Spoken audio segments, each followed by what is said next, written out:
चिंता कर्तव्या किमन्यैः शास्त्रविस्तरैः या स्वयं पद्मनाभस्य मुखपद्मात् विनिसृता। ओम श्री परमात्मने नमः। नमस्कार। 9व्या अध्यायामध्ये भगवंतांनी सांगून ठेवलेलं आहे, मया ततमिदं सर्वै जगदव्यक्तमूर्तिना मत्स्थानी सर्वभूतानि न चाहन्तेष्वस्थितः। मया अव्यक्तमूर्तिना इदं सर्वं जगत ततं। मी अव्यक्त मूर्ती आहे, मी निराकार आहे, मी कुणाला दिसत नाही, पण ह्या व्यक्त रूपाने मी ही संपूर्ण ब्रह्मांड व्यापलेलं आहे। आता हे ऐकून, भगवंतांचं हे वचन ऐकून अर्जुनाची जिज्ञासा थोडी चालवली, त्याला उत्सुकता वाटायला लागली। आणि अर्जुन कसा आहे तर विचक्षण श्रोता आहे, चतुर श्रोता आहे। अगदी आपल्या मनातलेच विचार अर्जुनाच्या मनात आलेत आणि अर्जुनाने लगेचच प्रश्न विचारलाय की असं जर का तुम्ही हे संपूर्ण ब्रह्मांड व्यापलं असेल, हे आम्हाला कळतंय, शब्दशः पटतंय, पण आम्हाला तरी सुद्धा नीट तुमचा पत्ता सांगा बरं, कुठे तुम्ही नक्की भेटाल हे सांगा बरं। आणि ह्या अर्जुनाच्या प्रश्नाला उत्तर देण्यासाठी भगवंतांनी विभूती योग सांगितलेला आहे। अर्जुनाने प्रश्न विचारला होता, कोठे देवासी चिंतू जरी म्हणसी असे ऐक माझ्या विभूती। संक्षेपे अर्जुना हे तुझ गुज कथितो मी असे सर्वभूती।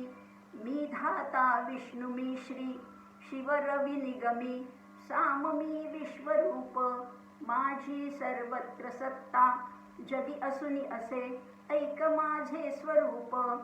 असं म्हणून भगवंतांनी आपल्या विभूती सांगायला प्रारंभ केला आहे। विभूती याचा वस्तुतः अर्थ काय आहे तर आपण व्यवहारात कधी कधी विभूती हा शब्द भस्म या अर्थी, अंगारा या अर्थी सुद्धा वापरतो, पण इथे त्याच्याही पेक्षा व्यापक अर्थ आहे विभूती। विशेषेने जे भूती आहे, भूती म्हणजे तेज आहे, वैभव आहे, ऐश्वर्य आहे।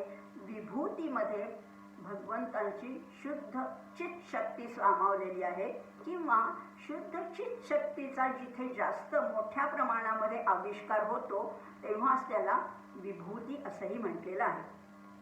अर्जुनाचा प्रश्न चतुर प्रश्न होता, विचक्षण प्रश्न होता, आणि भगवंतांना सुद्धा अर्जुनाला पूर्ण ज्ञानी करायचं होतं। आणि दुसरी गोष्ट म्हणजे त्याला सगुण आणि निर्गुण या दोन्हीची वास्तविक अशी ओळख करून द्यायची होती।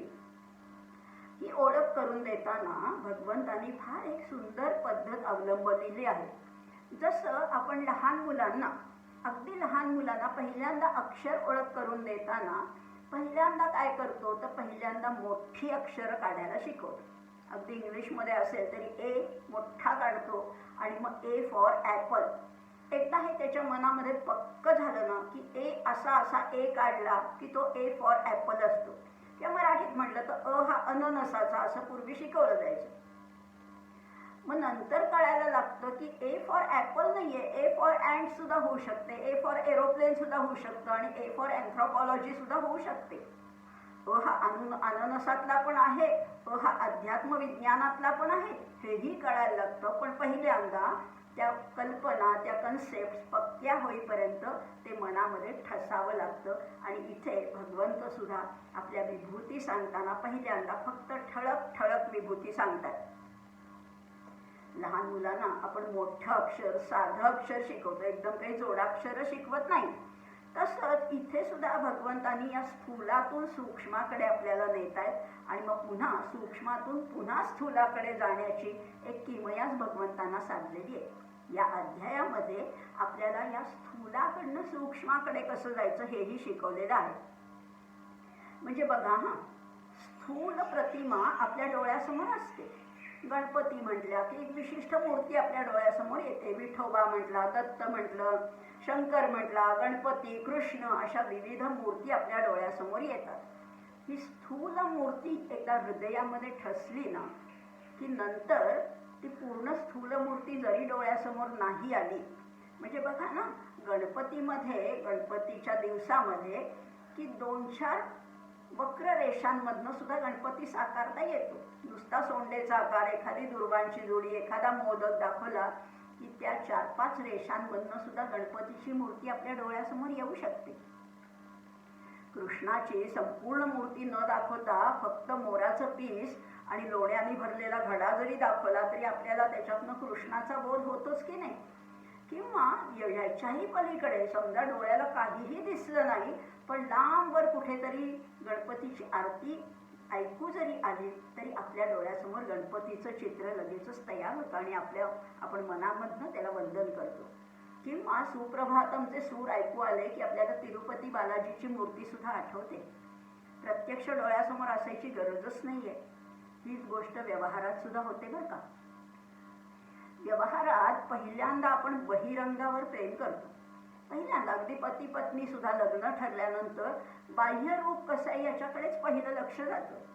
कशी आहे पत्नी दिसायला, लांब केस आहेत, सरळ नाक आहे वगैरे आपण हे पहिल्यांदा बघतो. किंवा त्याचाही किती रुबाबदारपणा आहे, त्याचे केस कसे आहेत, त्याचं उंची कशी, याच्याकडे पहिलं लक्ष जातं.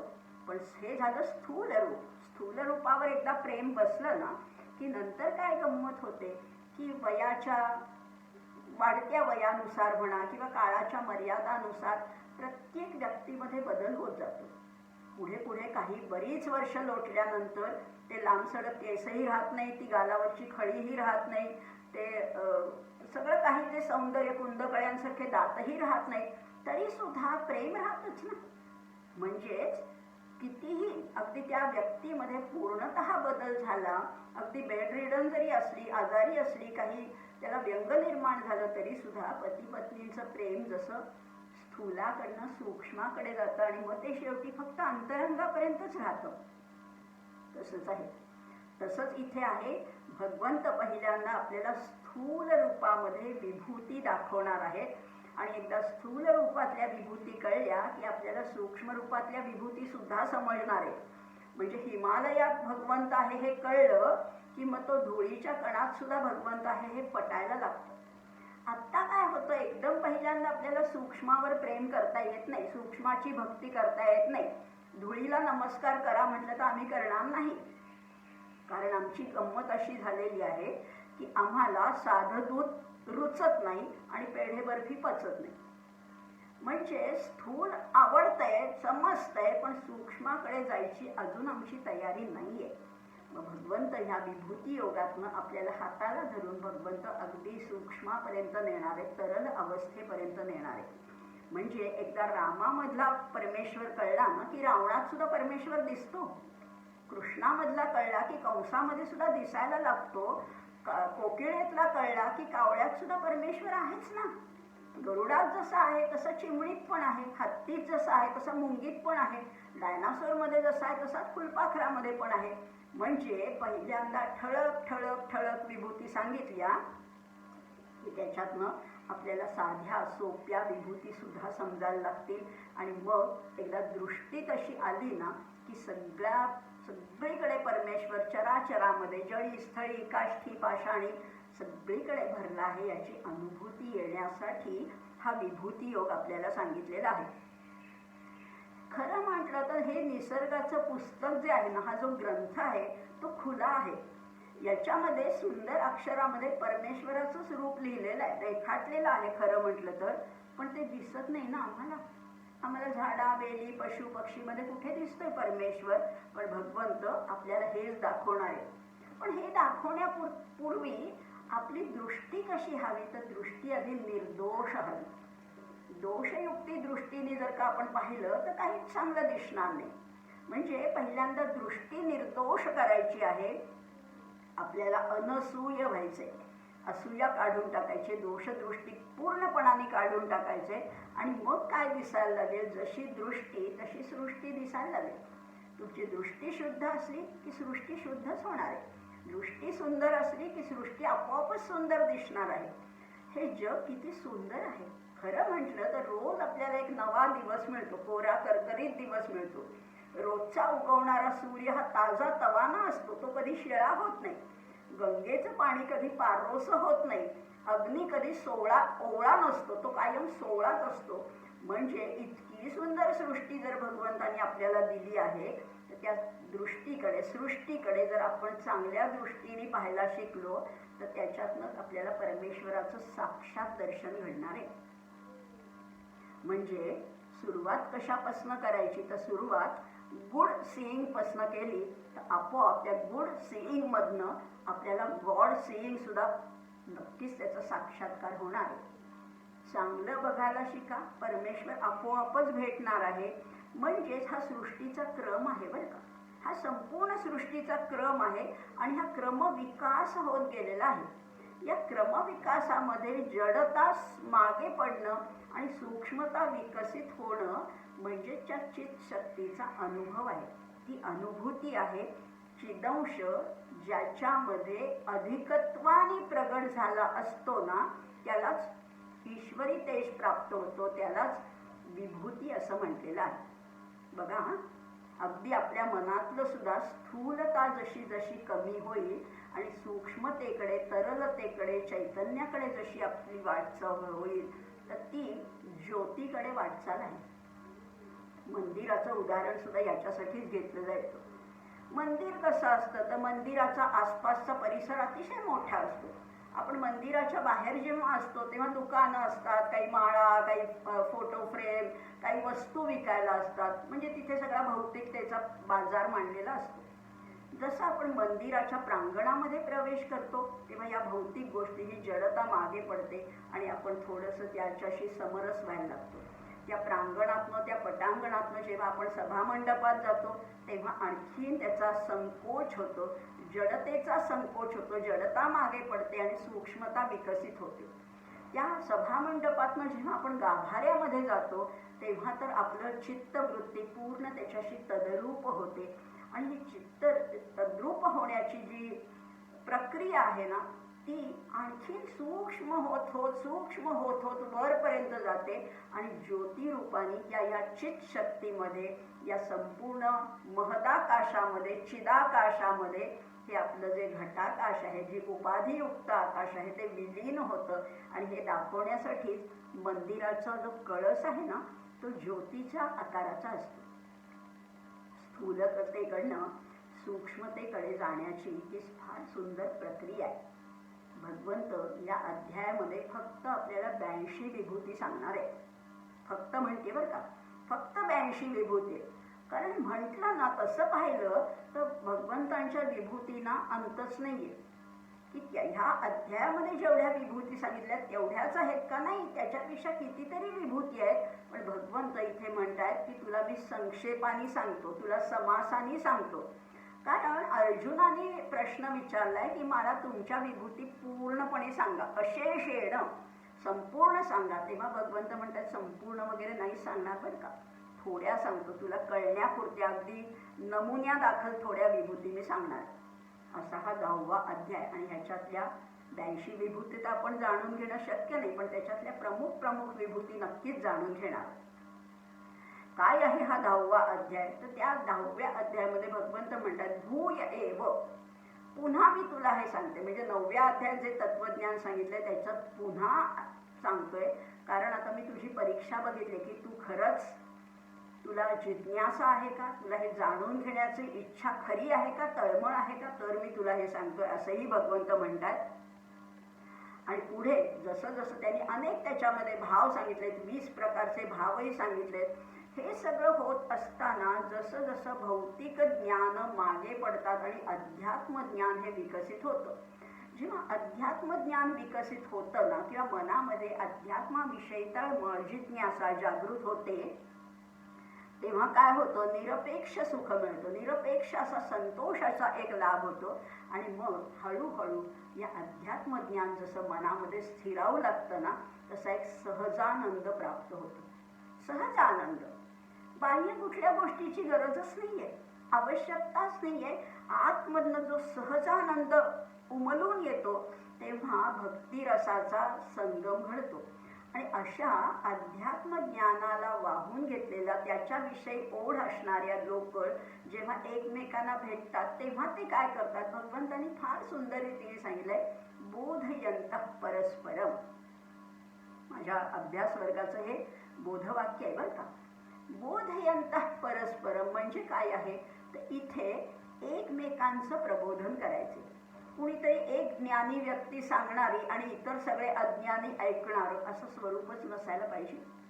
खरं म्हटलं तर प्रत्येकाला जेव्हा तुम्ही अध्यात्माकडे वळता तेव्हा त्याच्याशिवाय दुसरं काही बोलावंसंच वाटत नाही. फक्त अध्यात्म, फक्त परमेश्वराविषयी, फक्त त्या अनुभूतीविषयी किंवा काही मनातल्या शंका एकमेकांना बोलून दाखवताना त्या शंकांचं निरसनही होतं. त्यामुळे बोधयंतः परस्परम. आणि दुसरी गोष्ट अशी आहे की दुसऱ्याला सांगताना आपलं ज्ञान हे आणखीन पक्क होत जातं. Teaching is the best way of learning. तुम्ही दुसऱ्याला सांगत असता तेव्हा तुम्हीच शिकत असता एका प्रकाराने, आणि ही आनंदाची देवाणघेवाण चालत असते. रोज नवीन अनुभव, रोज नवीन. खरंच आहे, हे जग, ही सृष्टी किती आनंदाने भरलेली आहे. किती सुंदर सुंदर सुख देणाऱ्या या गोष्टी या सृष्टीमध्ये आहेत. असं जर का आपण बघितलं तर असं म्हटलेलं आहे, when you see good everywhere you will be able to see God everywhere. एकदा गुड बघायची सवय लागली की गॉड दिसणं काहीच अशक्य नाहीये. तो बघायचंय आपल्याला. या विभूती योगाच्या माध्यमातून आपल्याला परमेश्वराचं साक्षात दर्शन घडायला पाहिजे. अर्जुन इथे म्हणतोय, अर्जुनाने जो प्रश्न विचारला की मला सगळ्या विभूती सांगा, तेव्हा भगवंत म्हणतात, हंत ते कथयिष्यामि दिव्या ह्यात्म विभूतयः. अर्जुनाच्या प्रश्नावरच ते प्रसन्न झाले आणि ते म्हणतात हंत. हंत हा शब्द आश्चर्य आणि आनंद दाखवणारा असा शब्द आहे. आणि भगवंत म्हणतात, सांगतो ना मी तुला सगळ्या विभूती सांगतो, पण त्या सगळ्या नाही सांगणार, त्या संक्षेपाने सांगतोय. कारण माझ्या विभूतीला अंत नाही, विस्तार इतका मोठा आहे की सांगून सुद्धा त्याचा कधी संपणारच नाहीये. खरं म्हटलं तर भगवंतांनी अशा कितीतरी विभूती सांगितलेल्या आहेत, पण त्याच्यातल्या काही मुख्य मुख्य विभूती आपण बघणार आहोत. भगवंत म्हणतायत की सर्व भूताशय स्थितः. मी कोण आहे तर सगळ्या भूतांमधला जो आशय आहे तो मी आहे. आशय या शब्दाचा अर्थ मुळे हृदय आहे. हृदय, सगळ्यांच्या हृदयामध्ये मी आहे ही तर गोष्ट आहेच आहे, पण सगळ्यांचं हृदय ही माझीच विभूती आहे. आता हृदय काय आहे तर म्हटलं तर तसं म्हटलं तर इंद्रिय आहे. पण नुसतंच ते इंद्रिय नाहीये. एखाद्या वेळेस तुम्हाला बाकीच्या इंद्रियामध्ये थोडीशी कमतरता असेल, हाताला एखादं बोट कमी असेल किंवा काही दृष्टी नसेल, तरी सुद्धा तुम्ही जिवंत राहू शकता. पण हृदयाशिवाय शक्यच नाहीये. त्यामुळे इथे म्हटलेलं आहे सर्व भूताशय स्थितः असा मी आहे. आदित्यानामहं विष्णू. सगळ्या आदित्यामध्ये 12 महिन्याचे 12 आदित्य, त्याच्यातला मी विष्णू आहे असंही म्हटलेलं आहे. प्रत्येक गोष्टीमधलं जे श्रेष्ठ तत्व आहे ते भगवंत आहे. पुढे म्हटलेलं आहे 49 मरीचिर मरुतस्मास्मी असं म्हटलेलं आहे. मरुद्गणामध्ये 49 असे मरुद्गण आहेत. या 49 मरुद्गणामध्ये मी कोण आहे तर मी मरीची आहे असं म्हटलंय. मरीचिर मरुतामस्मी नक्षत्राणामहं शशी. नक्षत्र शब्द फार सुंदर आहे. न क्षरती, कधी ज्याचा क्षर होत नाही, ज्याचा नाश होत नाही, जे कधी संपत नाही असं नक्षत्र आहे. आणि अशा नक्षत्रामधला मी शशी आहे, मी चंद्र आहे असंही भगवंत म्हणतात. वेदांमध्ये मी कोण आहे, प्रत्येक गोष्ट घेतलेली आहे आणि प्रत्येक गोष्टीतलं श्रेष्ठ तत्व काय आहे हेही बघितलंय. वेदानाम सामवेदोस्मी. 4 वेद तर आपल्याला माहिती, मग सामवेदाला एवढं का महत्व आहे तर सामवेदामध्ये ऋग्वेदातल्या ज्या विशिष्ट रुचा आहेत त्यांना संगीताची जोड देऊन त्या गायल्या जातात. आणि नाद ब्रह्म हे परमेश्वराला सुद्धा डोलायला लावणारं आहे. त्यामुळे सामवेदाचं इथे महत्वही सांगितलेलं आहे. असा हा सामवेद, वेदामधला सामवेद मी आहे. आणि देवांमधला मी वासव हा म्हटलेला आहे. देवांमधला मी कोण आहे तर मी इंद्र आहे. वासव याचाच अर्थ इंद्र आहे. इंद्र काय आहे तर आता इंद्राबद्दल आपल्याला फारशी काहीच माहिती नाहीये. तो देवांचा राजा आहे एवढंच माहिती आहे, किंवा जी काही माहिती आहे ती थोडीशी नकारात्मकच माहिती आहे. पण इंद्र तसा नाहीये बरं का. इंद्र तसा नाहीये. इंद्र म्हणजे काय, खरं म्हटलं तर इंद्र ही पदवी आहे. इंद्र ही व्यक्ती नाही आहे, पण जो इंद्र म्हणून जो असतो या पदावर, जो काय म्हणतात देवेंद्र ज्याला म्हणतात, तो इंद्र कसा आहे तर तो स्वरूपवान आहे, आजानुबाहू आहे, अतिशय तीक्ष्ण बुद्धीचा आहे, कांती तर त्याची इतकी तेजस्वी आहे, इतका स्वरूप सुंदर असा तो इंद्र आहे. सद्गुणी आहे, सद्गुणांचा समुदाय आहे, पाणीदार आहे, शूर आहे, पराक्रमी आहे. काय वर्णन करावं. इंद्राचं वर्णन आपण सिनेमामध्ये बघतो ते फार विपरीत किंवा विपर्यस्त वर्णन आहे. किंवा इंद्र म्हणजे नुसतं अप्सरांचे नाच बघत बसणारा किंवा सोम पेयाचं पान करणार एवढंच नाही. खरा इंद्र आहे ना तो अतिशय अतिशय देखणा आहे, अतिशय पराक्रमी आहे, उदार आहे, दानशूर आहे, अनंत वीर्य आहे. त्याच्या पराक्रमाला तोडच नाही असा तो आहे. खरं म्हटलं तर ऋग्वेदामध्ये 1032 सूक्त आहेत आणि त्याच्यातली 200 सूक्त ही इंद्रासाठी आहेत. इंद्राची स्तुती गायलेली आहे. इंद्र अतिशय तेजस्वी असा आहे, त्याचा अधिकारही मोठा आहे, त्याची थोरवी पण मोठी आहे. इंद्राचं अस्त्र कुठलं आहे तर ते वज्र हे त्याचं अस्त्र आहे. वज्र हे सहस्र धारा आहेत, त्याला सहस्र 1000 टोकं आहेत असं त्याचं अस्त्र आहे. त्याचा रथ कसा आहे, इंद्राचा रथ अतिशय दैदिप्यमान आहे, बळकट आहे. त्याचे घोडे अतिशय सुंदर देखणे उमदे असे घोडे आहेत. न थकणारे घोडे त्याच्या रथाला जोडलेले आहेत. त्याचा चाबूक सोन्याचा आहे. पराक्रम तर त्याचा काय विचारता, सगळ्यात पराक्रमी असा तो देव आहे. तो सगळ्यात महत्त्वाचं म्हणजे आर्यांचा रक्षण करता आहे. तो राष्ट्रदेव आहे. इंद्राला राष्ट्रदेव असं म्हटलेलं आहे.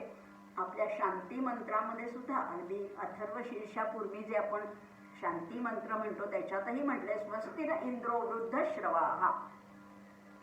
हा जो इंद्र आहे तो कसा आहे, वृद्ध श्रव.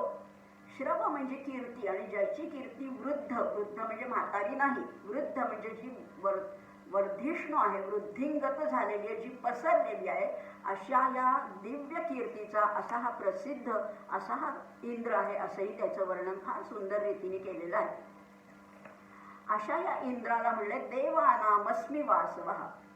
पुढे भगवंत म्हणतात इंद्रियाणाम मनश्चास्मी भूतानामस्मी चेतना. भूतमात्रामध्ये जी चित शक्ती आहे, जे चैतन्य आहे, त्याच्यामुळेच तर त्यांचं अस्तित्व आहे.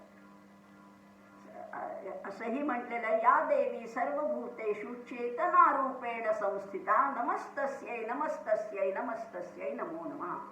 ही झाली चेतना. पण इंद्रियामध्ये श्रेष्ठ काय आहे, इंद्रिय श्रेष्ठ काय आहे, नाक कान हात पाय डोळे, कुठलं काय श्रेष्ठ आहे तर मन हे सगळ्यात श्रेष्ठ आहे. इंद्रियाणाम मनश्चास्मी.